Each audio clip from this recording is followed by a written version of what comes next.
देहरादून में वाला, जीजा जी के लिए साला, देश के लिए चाय वाला और मेरे लिए काला बड़ा महत्व रखते हैं।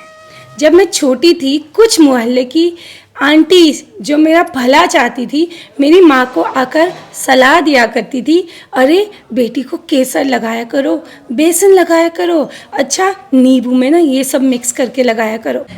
मेरी मम्मी इन बातों पे कुछ ज़्यादा ध्यान नहीं देती थी, पर बेचारी बच्चे के दिल पे सच में लग जाती थी। वो पर्दे के पीछे छुपकर सब कुछ सुन रही होती थी और जैसे ही मम्मी घर से बाहर जाती थी वो ट्राई करती थी वो सब लगाना। लेकिन मम्मी जब आती थी उसको पता ही चल जाता, क्योंकि मम्मी तो मम्मी है, उसको देख करके पता चल जाता था। लेकिन वो ज़्यादा कुछ रिएक्ट भी नहीं करती थी। हाँ, मोहल्ले की नुक्कड़ वाली दुकान से ना 5 रुपए की पाउच में जो फेयर एंड लवली आती थी वो लाकर भी लगाया करती थी, और कुछ लगा करके ऐसे ऐसे रब करती थी तो कुछ मोटा मोटा सा निकलता था। तो मुझे ऐसा लगता था कि जो काली लेयर है वो सारी निकल गई है और रातों रात अब तो मैं गोरी हो जाऊंगी। बेचारी बच्ची के दिल पे लग जाती थी, वो बहुत दुखी भी होती थी और लगता था रातों रात कोई मैजिक होगा, कोई परी आएगी और वो सब ठीक कर देगी।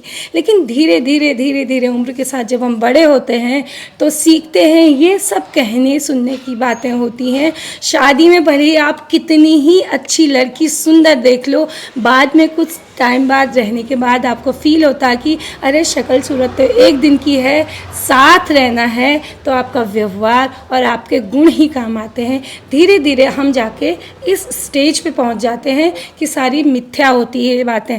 लेकिन वो आंटीज जो है ना वो हिदायतें देना छोड़ती नहीं है, क्योंकि वो हमारी क्या होती हैं, सबसे ज़्यादा वेल विशर होती हैं, शुभ चिंतक होती हैं, वेल विशर होती हैं। वो देना जानती हैं, उनको पता है ऐसा करके कुछ नहीं होगा। उन्होंने भी ट्राई किया होगा अपने बच्चों पर, लेकिन वो दूसरों के बच्चों को ये जताना चाहती हैं, वो ये जताना चाहती हैं कि तुम्हारी बच्ची जो है थोड़ा काली है, थोड़ा मतलब नैन नक्श इसके बहुत अच्छे हैं, थोड़ा सा गोरी होती तो और अच्छा हो जाता।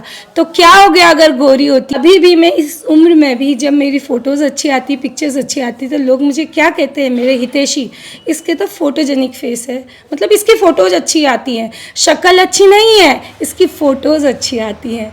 तो दुनिया में ऐसे तरह के, मोहल्ले में ऐसे तरह के लोग जो मिलते हैं ना, उनको गले लगाइए, वो आपके असली वेल विशर हैं और अपनी खूबसूरती को एक्सेप्ट करिए। आप दुनिया में सबसे ज़्यादा खूबसूरत हैं, और जब आप अपने आप को ये बोलेंगे हर दिन कि मैं सबसे ज़्यादा खूबसूरत हूँ, तो कोई बंदा ऐसा नहीं है जो ये नहीं बोल सकता कि ये खूबसूरत नहीं है। अब उन आंटीज़ में से कुछ ऐसी आंटीज़ भी होंगी जिनको खुद ही हल्दी बेसन चंदन की ज़रूरत होगी, लेकिन वो हमें हिदायतें दे जाएंगी।